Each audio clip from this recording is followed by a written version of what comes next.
خاوتي خواتاتي اهلا وسهلا مرحبا بكم يا جماعه الخير صباح الخير عليكم زلف اللون والسلام عليكم. Nous sommes le 1er décembre 2023. Nous avions commencé cette journée par un coup de gueule en ce qui concerne certaines cérémonies qui a instrumentalisé de façon honteuse et qui a manipulé de façon honteuse des enfants de moins de 10 ans lors de la visite de Abdelmajid Tebboune dans la wilaya de Tindouf.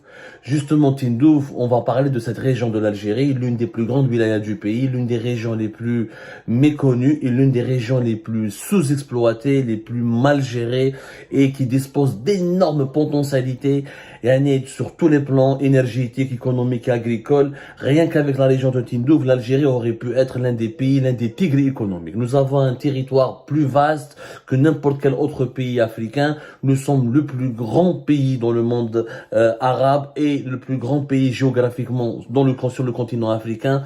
Et nous avons des potentialités immenses, vraiment colossales. Et c'est Tindouf, je pense qu'il est l'un des symboles du gâchis algérien.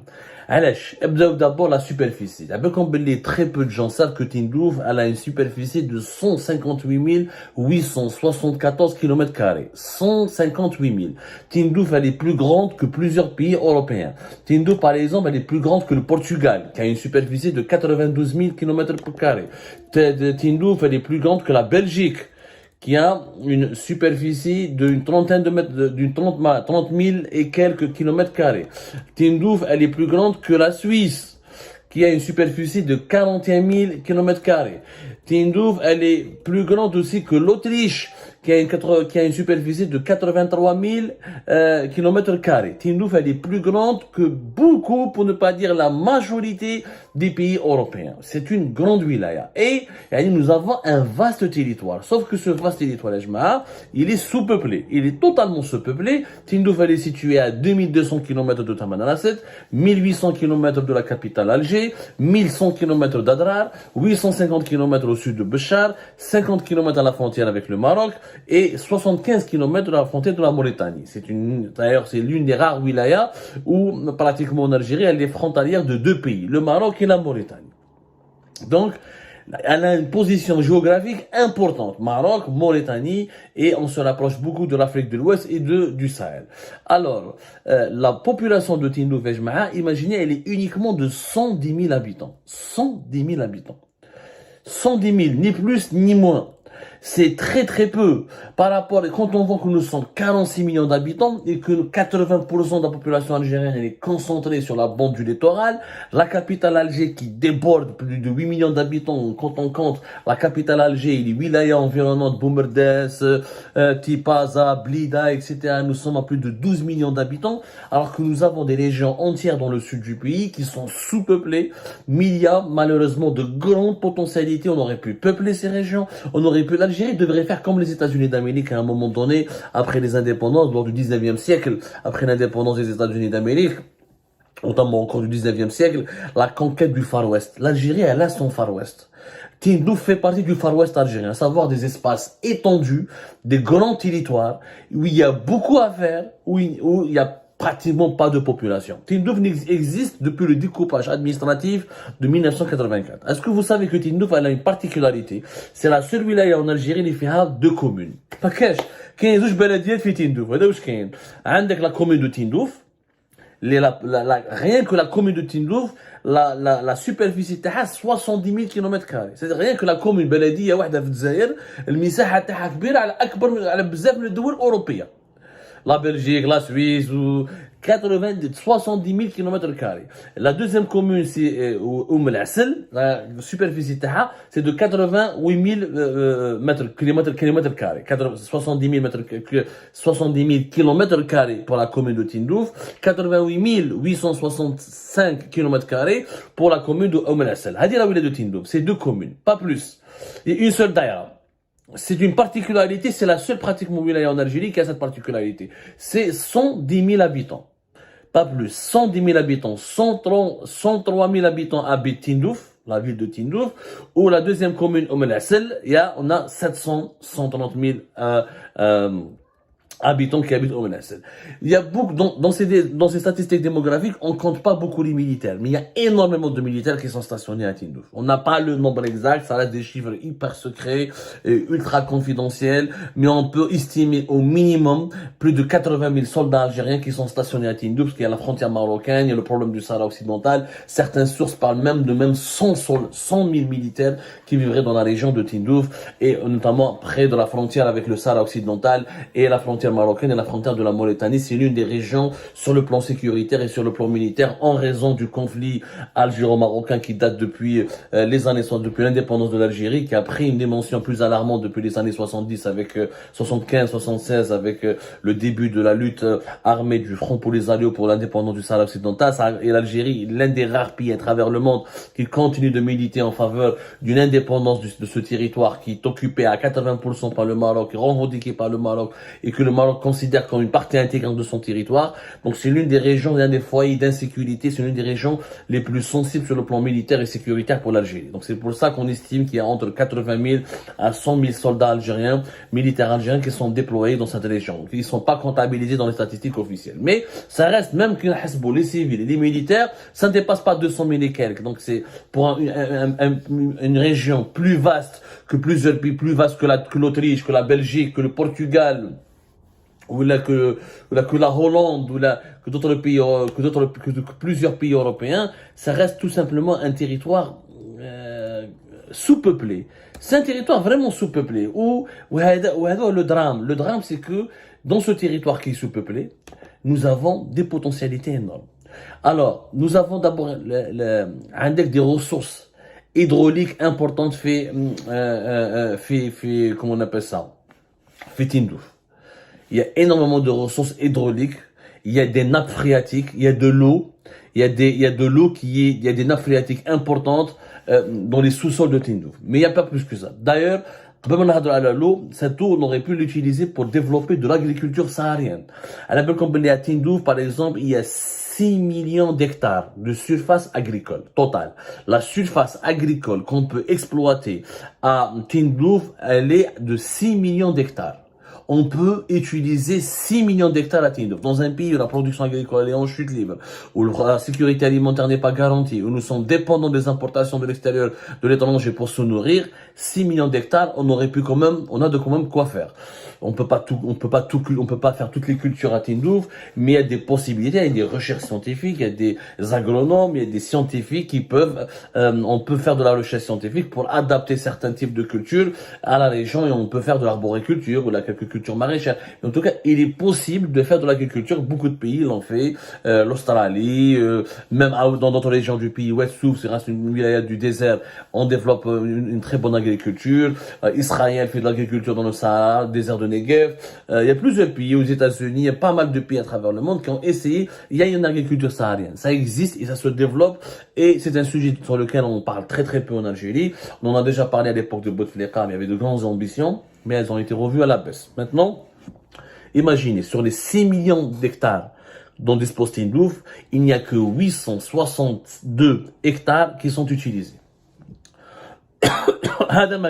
Il n'y a que 835 hectares qui sont irrigués.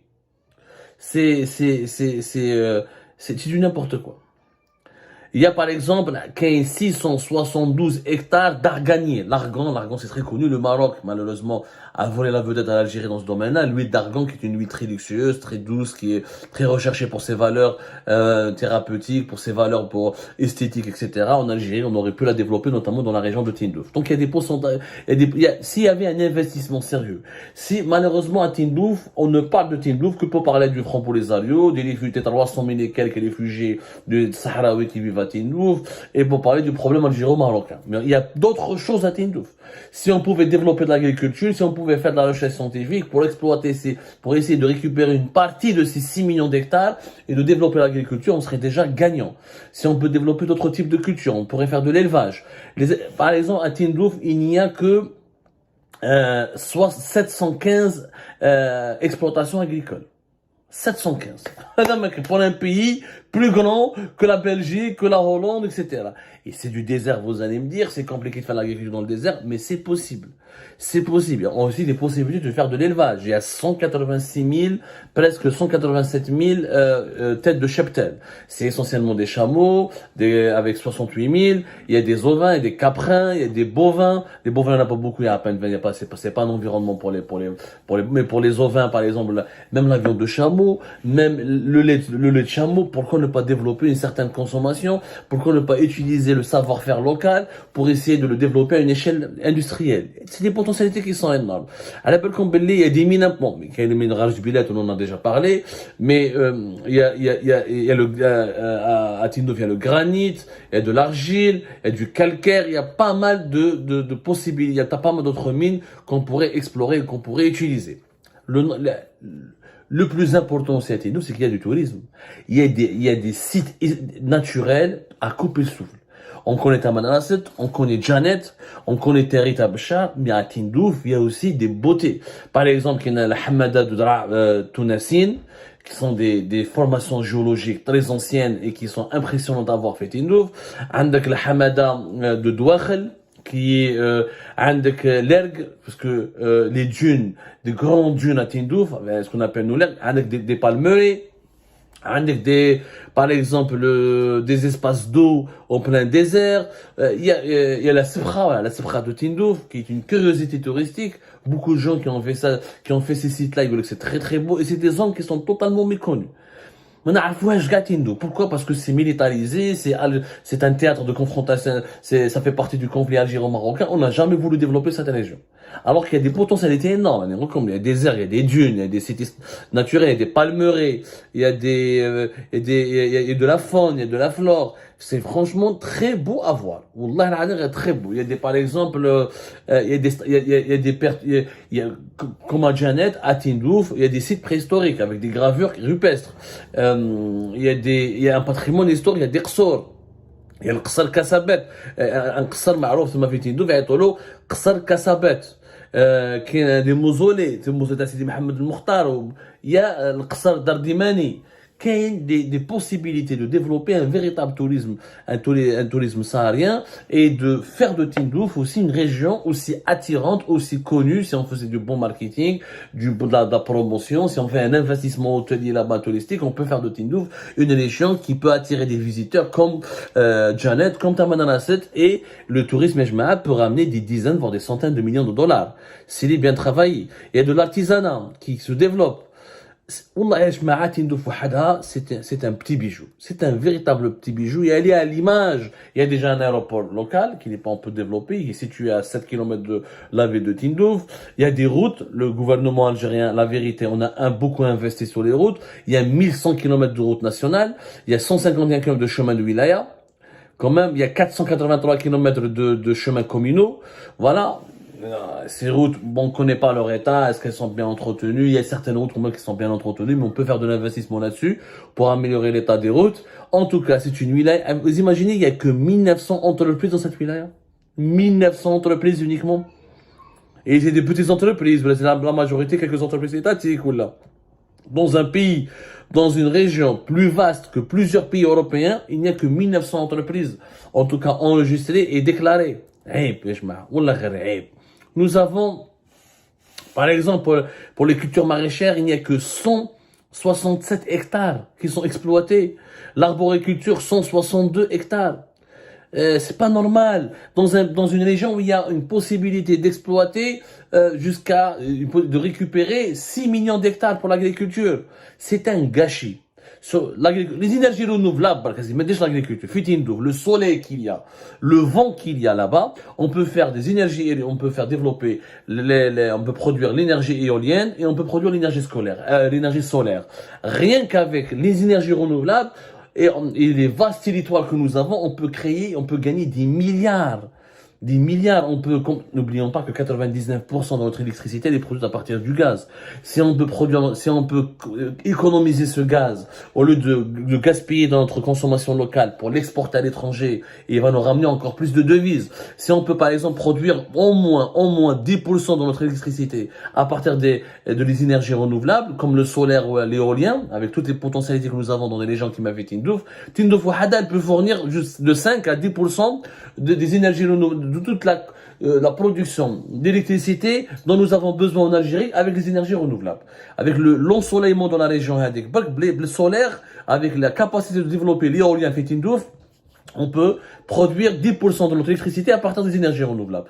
On réduit la consommation du gaz et ça fera plus de gaz à exporter à l'étranger et donc plus de milliards à gagner au niveau de nos exportations. C'est important, Yannis. C'est vraiment important quand on a des territoires aussi beaux pour le tourisme, aussi beaux aussi prêts pour l'agriculture, aussi disposés pour les énergies renouvelables, avec des mines, et situés à côté de deux pays, la Mauritanie et le Maroc. Donc il y a une possibilité même le Maroc c'est compliqué, les relations sont compliquées, mais un jour ou l'autre ça va s'apaiser, donc il y a des possibilités de commerce frontalier. On peut faire des zones commerciales franches. Avec la Mauritanie ça se passe mieux, et la Mauritanie c'est la porte de l'Afrique de l'Ouest, l'un des marchés les plus prospères et les plus importants avec des taux de croissance à 2 chiffres sur le continent africain. Donc il y a des possibilités d'exporter aussi depuis Tindouf. C'est une région stratégique, agricole, énergétique, des mines, sur le plan humain, sur le plan touristique, mais elle incarne, encore une fois, elle illustre le gâchis algérien.